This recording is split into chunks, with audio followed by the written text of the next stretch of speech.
पति पत्नी के रिश्ते को तार तार करने वाले एक ऐसी लड़की मुस्कान रस्तोगी, जिसने अपने प्रेमी साहिल शुक्ला के साथ मिलकर न सिर्फ एक घिनौनी वारदात को अंजाम दिया, बल्कि समाज में जो इंसानियत है उस इंसानियत को भी कहीं ना कहीं शर्मसार कर दिया। जो घटना सामने आई वो मेरठ के ब्रह्मपुरी इंद्रनगर इलाके की थी, जहां सौरव राजपूत, जो कि बेइंतहा प्यार अपनी बीवी से करते थे, मर्चेंट नेवी के ऑफिसर थे, वो अपनी बीवी से मिलने उसका बर्थडे मनाने आते हैं, लेकिन उन्हें नहीं पता होता कि उनकी बीवी यहाँ पर उनकी मौत का इंतज़ाम किए बैठी है। पूरी वारदात पूरे देश में चर्चाओं में बनी हुई है। वजह सिर्फ ये है कि जिस तरह से मुस्कान रस्तोगी ने ना सिर्फ रिश्तों का कत्ल किया है, यहाँ पर मुस्कान जो है वो जो बर्बरता करती हुई नजर आई है अपने प्रेमी के साथ मिलकर, वो कहीं ना कहीं सवाल खड़े करती है और सोचने पर मजबूर करती है।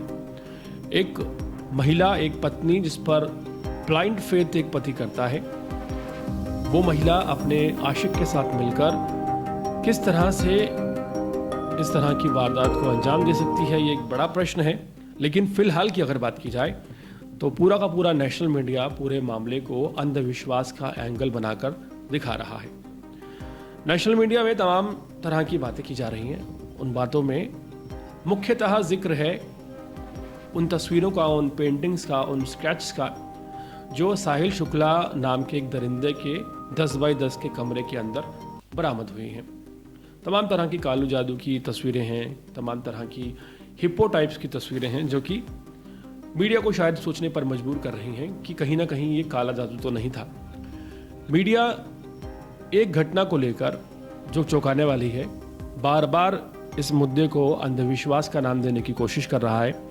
और वो मुद्दा है कि जिस वक्त सौरव राजपूत को मार दिया गया, उनकी हथेलियां और उनका सर लेकर साहिल शुक्ला अपने घर चला गया था। अब मीडिया ने इस सवाल को ऐसे उठाया कि आखिर क्या ज़रूरत पड़ी कि जब पूरे बॉडी को बोरे में भरकर सीमेंटेड किया जा रहा था, ड्रम में डाला जा रहा था, तो आखिर सौरव राजपूत की हथेलियां और उनका सर लेकर साहिल शुक्ला क्यों चला गया। साहिल शुक्ला, जो कि एक नंबर का नशेड़ी आदमी था, अय्याश आदमी था, उसने मुस्कान का ब्रेन वॉश किया या मुस्कान ने उसका ब्रेन वॉश किया, इस बात को लेकर कोई भी अभी क्लैरिटी सामने नहीं आई है।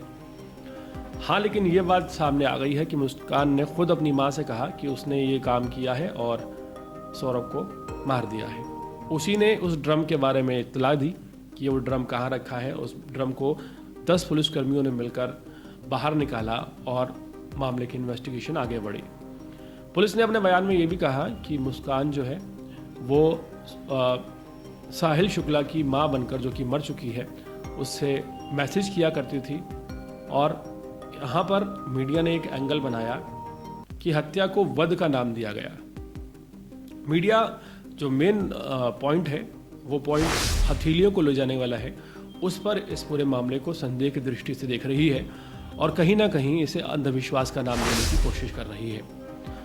हालांकि ये मामला शीशे की तरह साफ है जब पुलिस इस बात का खुलासा करती है कि सौरव राजपूत के अकाउंट में 6 लाख रुपए थे, जिसमें से 1 लाख रुपए उन्होंने मुस्कान के अकाउंट में ट्रांसफ़र किए थे और मुस्कान लगातार उनसे पैसे हड़पने की कोशिश कर रही थी, क्योंकि वो अपने आशिक के साथ अय्याशी करना चाहती थी।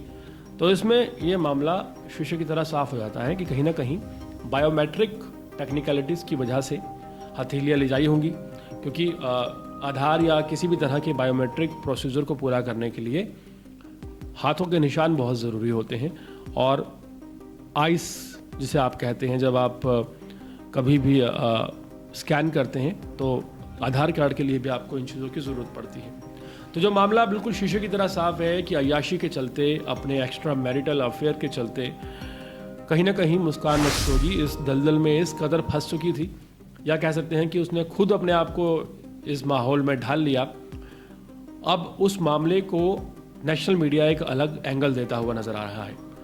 ये घटना पूरे देश में ही नहीं, आप कह सकते हैं कि पूरी दुनिया में एक अलग तरह की घटना है। और इस घटना में हैरानी की बात यह है कि जिस तरह जघन्यता की गई है, वो किसी दुश्मन के साथ भी कोई नहीं करता। और यहाँ मुस्कान रस्तोगी अपने उस पति के साथ ऐसी बर्बरता करने को तैयार हो जाती है, जो पति ना सिर्फ उसका खर्चा उठा रहा था, उसकी बेटी का खर्चा उठा रहा था, उसको रहने के लिए पैसे दे रहा था, उसको खाने के लिए पैसे दे रहा था, उसके तमाम खर्चे उसके सुपुर्द थे। और जब बयान सामने आता है मुस्कान के घर वालों का, तो मुस्कान के घर वाले स्पष्ट शब्दों में ये बात कह देते हैं कि वो चाहते हैं कि मुस्कान को फांसी से कम सज़ा ना मिले। यहाँ पर सौरभ राजपूत की लोग तारीफ करते हुए भी नजर आते हैं। सवाल ये है कि आखिर ऐसा क्या रहा, ऐसी क्या कमी रही जिस कमी के चलते सौरभ राजपूत के साथ इस तरह की बर्बरता को अंजाम दिया गया। क्या इसके पीछे की वजह सौरभ राजपूत का किसी लड़की पर विश्वास करना था? क्या इसके पीछे की वजह सौरभ राजपूत का ब्लाइंड लव था? या इसके पीछे की वजह सौरभ राजपूत के वो घर वाले थे जिन्होंने ये जानते हुए भी कि सौरभ एक गलत लड़की के चक्कर में है और उससे शादी कर बैठा है, कभी सौरभ की सुध लेने की कोशिश नहीं की। पुलिस ने अपनी जानकारी में इस बात को बताया है कि 10 दिन तक, जब सौरभ राजपूत भारत आ गए, 10 दिन तक परिवार वालों ने भी उनका हालचाल नहीं पूछा, ये जानने की कोशिश नहीं की कि वो कहाँ पर रह रहे हैं। तो ऐसे में इस तरह की प्रवृत्ति वाली महिलाओं के हौसले और ज़्यादा बुलंद हो जाते हैं और वो और ज़्यादा श्योर हो जाती हैं कि लड़के के पीछे आगे कोई भी नहीं है, वारदात कोई भी कर दी जाए, कोई पूछने वाला नहीं होगा। पुलिस को दिए अपने बयान में मुस्कान रस्तोगी ने कहा है कि उसकी प्लानिंग ये थी कि सौरभ को मारकर कहीं दफना दिया जाएगा और उसके बाद ये कहा जाएगा कि वो विदेश वापस लौट गया, मामला शीशे की तरह साफ हो जाएगा। अब एक बार सोचिए कि अगर इस प्लानिंग में मुस्कान रस्तोगी कामयाब हो जाती और बाद में ये बता दिया जाता कि सौरभ राजपूत लंदन वापस चले गए हैं, तो कभी भी ज़िंदगी में शायद मुस्कान रस्तोगी के मरने के बाद भी इस बात का खुलासा ना हो पाता। और आपको हैरानी की बात बताएं कि ऐसे कम से कम सैकड़ों मामले भारत में हैं जो अभी भी लंबित हैं, जिनमें लोग मारे जा चुके हैं और उनके जो कत्ल करने वाले हैं वो आज़ाद घूम रहे हैं। क्योंकि ये जो प्लानिंग की जाती है ये फुल प्रूफ प्लानिंग होती है। इसमें बाई चांस 1% या 2% कहीं ना कहीं कोई क्लू मिल जाता है तो मामला उजागर हो जाता है, अदरवाइज मामला धरा का धरा रह जाता है। पुलिस को अगर इन्फॉर्मेशन मुस्कान रस्तोगी ना देती, अपनी माँ को ना बताती, तो पुलिस तक ये बात कभी नहीं पहुँचती, कोई भी एविडेंस नहीं छोड़ा गया था। तो सवाल यहाँ पर ये उठता है कि आखिर हमारे देश में इस तरह के मामले बढ़ते क्यों जा रहे हैं। मैरिटल डिस्प्यूट एक अलग चीज़ हो सकती है, लेकिन मैरिटल डिस्प्यूट के चलते अगर कोई महिला किसी पुरुष की जान लेने पर उतारू हो जाए तो क्या ही कहा जा सकता है। और आप और हम में से कई लोग ऐसे होंगे जिन्होंने इस तरह के 10 मामले सुने होंगे, कईयों ने 100 सुने होंगे, कईयों ने 1000 सुने होंगे, लेकिन कई लोग ऐसे हैं जिन्होंने पहली बार इस तरह के जघन्यता के बारे में सुना है, इस तरह के मैटर के बारे में सुना है। वो लोग ये सुनकर स्तब्ध हैं, वो समझ नहीं पा रहे कि कैसे एक पत्नी अपने पति के साथ इतना बुरा व्यवहार कर सकती है और जघन्यता की सभी सीमाएं पार कर सकती है। हाल फिलहाल जहाँ नेशनल मीडिया पूरे मामले को काला जादू का एंगल देने में लगा है, ये बात हमें समझनी होगी कि अपराधी अपराधी ही होता है और फिर अपराधी को काला जादू या अंधविश्वास का नाम देकर उसका मानसिक संतुलन खराब है ये कहकर छोड़ने का कोई भी तुक नहीं बनता।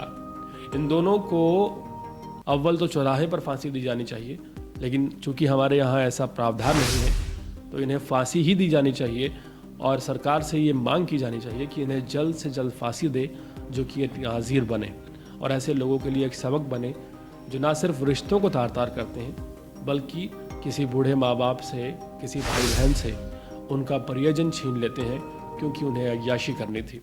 पूरे मामले पर आपकी राय क्या है, कमेंट सेक्शन में ज़रूर बताइएगा।